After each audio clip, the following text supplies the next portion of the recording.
बिस्मिल्लाहिर्रहमानिर्रहीम। मैं चौधरी सज्जाद नज़ीर, CEO CHN news.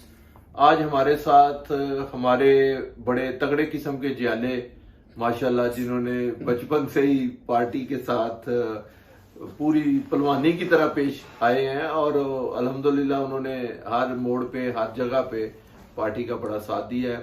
जनाब कमर गोंदल साहब हैं और ये है मिडिल ईस्ट एंड गल्फ में इनका डिप्टी सेक्रेटरी जनरल है और ये बड़े अच्छे तरीके से माशाल्लाह एक बहादुर किस्म के जियाले हैं। इनकी बचपन से ही जो है लाइफ ऐसे गुजरी है, पीपल्स पार्टी के साथ ही ओढ़ना बिछोना इनका, तो इनको मैं खुश आमदीद कहता हूँ जनाब गोंदल साहब। तो आज हमें आप जरा बताएं कि बचपन से आपने जो पीपल्स पार्टी के साथ चले तो कैसे चले? First of all Chaudhary Sajjad साहब, आपका बहुत शुक्रिया। आप वक्तन फवक्तन आते रहते हैं दुबई में और मुलाकातें होती हैं, एक्टिविटीज़ भी आप देखते हैं, बहुत सारी चीज़ों का आपको बखूबी पता भी है, इल्म भी है। लेकिन आपके सवाल के हिसाब से फिर दोबारा मुझे ये कहना पड़ रहा है, कई बार हमने अपने मतलब कई दफ़ा बातें की हैं। चलो, आपने सवाल किया है तो बचपन ऐसा है कि हमने आँख ही खोली थी जिस जगह गुजरांवाला के एक नोहाई गांव गोंदलावाला में, तो वहाँ भुट्टो के घर में खोली थी। वालिद साहब की वाबस्तगी उस ज़माने में जब लोगों की पीठों पे कोड़े पड़ते थे, माशाल्लाह का दौर था, बदतरीन दौर था जन्नत ज़िया हक का। तो उस ज़माने में हमारे वालिद साहब ने अपने घर में वो झंडा गाड़ा और हम देखते थे, हमें कोई इतना पता नहीं था। हमारे इलाके के जब इलेक्शन होते थे तो इलेक्शनों में लोग आते थे, नारे नारे नारे भुट्टो के नारे मंगाते थे, हमें कोई इन चीज़ों का पता नहीं था। लेकिन ज़ाहिर है वो मीटिंगें देखते थे, घरों में होती थी और लोग MP MNA साहबान हमारे घरों में आते थे और कुछ देख देख के कुछ अरसे के बाद पता चला कि सियासत भी कोई चीज़ है, पार्टी है और जमहूरियत क्या है। तो उससे मैं जब मैट्रिक करने के बाद गवर्नमेंट कॉलेज गुजरांवाला में गया तो वहाँ PSF ज्वाइन की, तो उसका मैं फाइनेंस सेक्रेटरी बना। उसके बाद मैं अपने यूनियन कौंसिल गोंदलावाला में तंजीम साजी की, जिसका मैं सदर मुंतखब हुआ। और उसके थोड़ी अरसे बाद मुझे उन्होंने इस काबिल समझा, हमारी पार्टी की क़यादत ने उन्हें मुझे तहसील का जनरल सेक्रेटरी बनाया। तो इन बिटवीन जनरल सेक्रेटरी के फ़राइज़ सर अंजाम देते हुए उसी टाइम मैं फिर रोज़ी के सिलसिले में गल्फ़ में आ गया। तो आज से 27 साल पहले की ये बातें हैं। तो जब हम गल्फ़ में आए तो गल्फ़ में ही दुबई में आके जब मौका मिला मोहतरमा बेनज़ीर भुट्टो के साथ काम करने का, तो फिर वही चीज़ें जो बचपन में देखी थी, वही जो नारेबाजी, भुट्टो के साथ मोहब्बत और हमारे वालिद साहब से जो हमने देखा। क्योंकि बेसिकली बुनियादी तौर पे सबसे बड़ी अहम बात जो ये है कि जब हम पहले दौर का अंदाज़ा लगाएं तो उस वक़्त ये था कि एक आम आदमी को वोट डालने का हक नहीं था। एक आम आदमी जो है वो सरमायादार के सामने, जागीरदार के सामने बात नहीं कर सकता था। तो मैं एक बड़ी बात नहीं बोलता, बड़े मतवस्त तबके से मेरा ताल्लुक है। मेरे वालिद साहब एक चाय की दुकान का काम करते थे, तो वो भुट्टो साहब के ज़माने में उन्होंने इलेक्शन लड़ा और वो भुट्टो साहब के ज़माने में वो यूनियन काउंसिल के प्रेसिडेंट बने। तो ये मैं समझता हूँ कि ये भुट्टो साहब का ही सिरा कि उन्होंने एक गरीब अवाम को, एक मजदूर को इतनी पावर दे दी थी। तो इसी लिहाज से हम आज भी वफादार हैं, पार्टी के साथ चल रहे हैं, भुट्टो के जियाले हैं और इंशाअल्लाह ताला जो भुट्टोइज़्म है वो हमारे अंदर, हमारे खून के अंदर, हमारे रूह में रचा बचा है। और जब तक हम भुट्टोइज़्म का जो राज है पाकिस्तान के अंदर, घर घर जब आज़ादी और खुशहाली नहीं आ जाती और जो मुल्क के अंदर गैर मुनसफाना पैसे की तकसीम, लोगों का आपस में लड़ाई झगड़े और रिश्वतखोरी और जो मुल्क के जो निज़ाम है, जब तक ये मामूल पे नहीं आते तो हम इंशाल्लाह ताला भुट्टोइज्म का नारा लगाते रहेंगे और उसके लिए जद्दोजहद जारी रखेंगे और इंशाल्लाह ताला चल रहे हैं आपके सामने हैं और आइंदा भी कौंदल इंशाल्लाह साहब, चलते रहेंगे। आप जरा ये बताएं प्लीज, माशाल्लाह आपने जो अपनी सियासत का सही भरपूर आगाज किया था वो अंडर द बीबी शहीद प्लेटफॉर्म से किया था और इधर आपने दुबई में उनके साथ काम किया हुआ है, उनसे आपने काफी सारी चीजें सीखी हैं। तो बीबी शहीद के जो आपने तजर्बे से फायदा उठाया और आप भी माशाल्लाह बड़ा अच्छा स्पीकर हैं और बड़ा अच्छा एज ए अपना इस सारे सिस्टम को मैनेज भी करते हैं। तो आपने जो बीबी शहीद की चंद अच्छी बातें, जो वैसे तो सारी बीबी शहीद ने हमेशा अच्छे के लिए ही काम किया है, तो आप उनकी कुछ यादाश्त हमें बताएंगे जो आपके साथ हैं। बहुत सारी यादें हैं। इब्तदा में शुरू में जब मैं अपने मोहतरमा बेनज़ीर भुट्टो साहबा से मेरी होटल में मुलाकात हुई तो उस वक़्त बीबी साहबा ने मुझे अपना ईमेल एड्रेस दिया था तो उनके साथ कांटेक्ट करने के लिए। तो मैंने उनको जब ईमेल लिखी तो यकीनन मेरी इंग्लिश बहुत वीक, मैं इतना पढ़ा लिखा तो नहीं हूँ, लेकिन मेरे बिना कहते हैं ना उस्ताद कुछ नहीं होता, तो मैं अपने सीनियर से जो है ना वो मशवरे लेता था। जब मैंने ईमेल लिखी तो मैंने कहा यार एक एक्स प्राइम मिनिस्टर मोहतरमा बेनज़ीर भुट्टो साहबा को ये लेटर जाना, तो ये ज़रा देखना ये कैसा लेटर है। तो मैंने लेटर लिखा था, किस मुख्तलिफ लोगों के हवाले दिए थे, तो वो जिनको मैंने दिखाया था लेटर, उन्होंने मेरा लेटर जो है ना वो कैंसिल फाड़ दिया। उनका ये तरीका नहीं है लेटर लिखने का, आप डायरेक्ट बात करें, किसी का रेफरेंस मत दें।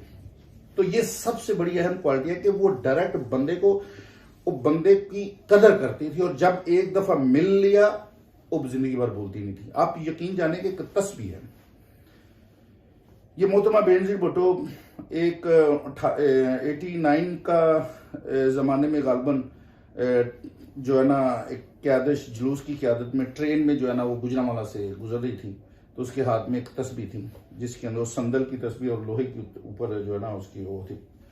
तो उससे तस्बीह मांगी तो उन्होंने वो तस्बीह जो है ना दे दी, अभी भी मेरे पास घर में पड़ी हुई है। अच्छा, माशाल्लाह। तो जब हम मिले इतने सालों के बाद, जब मैंने हवाला दिया तो उनको सारी बातें याद थी। फिर जब मुलाकात हुई है, जब भी कभी मिलते थे, इतनी दूर, अभी 10 फुट दूर ही होते थे, तो हमारी सलाम करने से पहले वो खुद इरफान साहब आप कैसे हैं, तो मेरी मिसेस से भी बात करती थी तो वो भी उनको भी उनके बाकायदा तौर पे तारीफ करती थी। जितने भी लोग हैं, मेरे वाला साहब से 1-2 बार उन्होंने बात की, तो जब भी उन्होंने वो मिली हैं तो उन्होंने अपने मेरे वाला साहब की हालत, उनकी खैरियत दरियाफ्त की है, यानी कभी भूलती नहीं थी। ये सबसे बड़ी अहम उनके अंदर वो थी।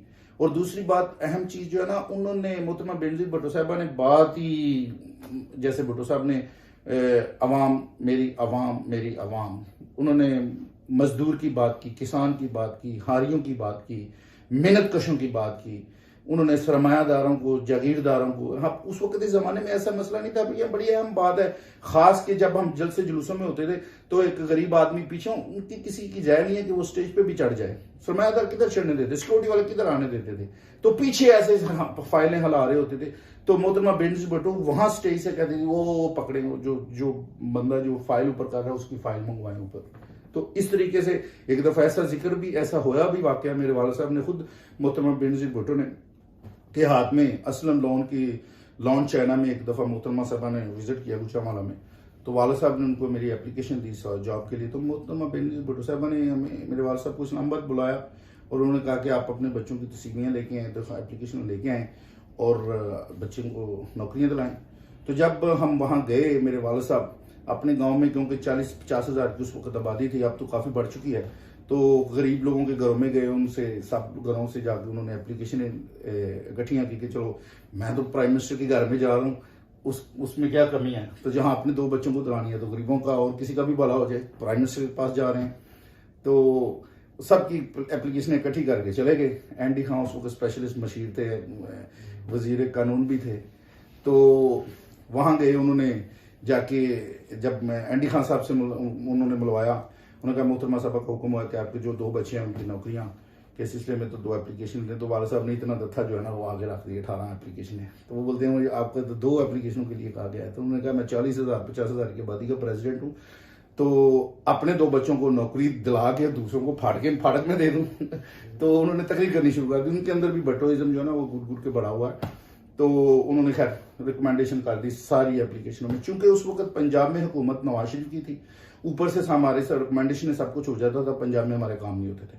तो 12 लॉन्ग स्टोरी, हमारा काम ना हुआ, तो फाइनली इसी स्ट्रगल में जॉब के सिलसिले में फिर मैं गल्फ में आ गया, और गल्फ में आकर भी सियासी एक्टिविटीज जो है ना वो जारी सारी हैं इंशाल्लाह जारी रहेंगी। गोंदल साहब, जैसे आपको अल्हम्दुलिल्लाह एक बड़ा अच्छा पीपल्स पार्टी ने बहुत अच्छा ओहदे से नवाजा हुआ है, आप deputy secretary general People's Party Middle East and Gulf हैं, तो आप जाहिर है कि इस पे काफी टाइम देते हैं, आप भी काफी एक्टिव तो हैं, तो आपको मजीद इस सिलसिले में पार्टी को आपने आगे लेके जाना है, बीबी शहीद का मैसेज देना है लोगों तक, और इसके बारे में आपके जो प्लानिंग्स हैं वो जरा बताएंगे कि हम पीपल्स पार्टी को मिडिल ईस्ट एंड गल्फ में कैसे इसमें इम्प्रूवमेंट कर सकते हैं।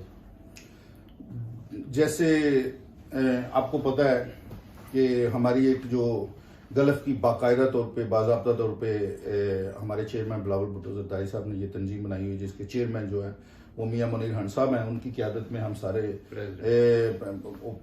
प्रेसिडेंट हैं, उनके क़यादत में हम सब मुतहिद हैं, और साथ में इंशाल्लाह उन्होंने पूरे गल्फ के अंदर Doha, Dubai, Qatar, Oman, Muscat, Bahrain सब जगह पे उन्होंने तंजीम साजी की, सब अपनी अपनी जगह पे काम कर रहे हैं। बेसिकली बुनियादी तौर पे जो हम गल्फ में रह रहे हैं, हमारे ये होस्ट कंट्री है, we don't have that type of facilities which we have in our own country. So there are a lot of restrictions. We cannot do that things which we can do in our own country. So being in a host country, it's quite difficult. But still, there are a lot of जो Pakistani community है यहाँ, तो हम उनके साथ वक्तन फवक्तन पाकिस्तान के मुख्तलिफ त्यौहार हैं वो हम सेलिब्रेट करते हैं, इकट्ठे होते हैं अपने, बल्कि हमारी तंजीम के अंदर एक कल्चर विंग भी बनाया हुआ है, तो मुख्तलिफ हम मकामात मुख्तलिफ मौक़ों पे प्रोग्राम करते हैं, और पाकिस्तान के जो मसाइल हैं ओवरसीज के लिए उनके जो यहाँ की मुश्किलात हैं वो हाईलाइट करते हैं। आपने देखा है मीडिया का दौर है, हम अक्सर जो है ना हमारी ये खबरें, आप जरा हमें बताएं कि प्लीज माशाल्लाह जो भुट्टो शहीद का नवासा, बीबी शहीद का बेटा असफ अली जरदारी जो के सियासत के इमाम हैं, उनका बेटा, आपको उसमें क्या चीजें ऐसी नजर आ रही हैं, और आप अवाम तक लोगों तक बताएं कि वो पाकिस्तान के लिए कितने बेहतरीन है और वो पाकिस्तान के लिए क्या करना चाहेंगे। वेल, मैं जो समझता हूं, जहां तक मेरी ऑब्जर्वेशन काम करती है, हालांकि क्योंकि हमने देखा है जब मोहतरमा बेनजीर भुट्टो यहाँ हम पार्टी फंक्शन प्रोग्राम वगैरह करते थे तो बिलावल भुट्टो ज़रदारी उनके साथ हुआ करते थे। हमने देखा है उन्होंने काफी सारी तरबियत ली हुई है, और उनके ब्लड के अंदर एक ऐसी चीज है, और वो एक ऐसे एजुकेटेड हाई क्वालिफाइड शख्सियत है पाकिस्तान में। पाकिस्तान के अंदर कोई मैं ये समझता हूँ रोशन मुस्तकबिल की कोई किरण नजर आ रही है तो वो बिलावल भुट्टो ज़रदारी साहब है।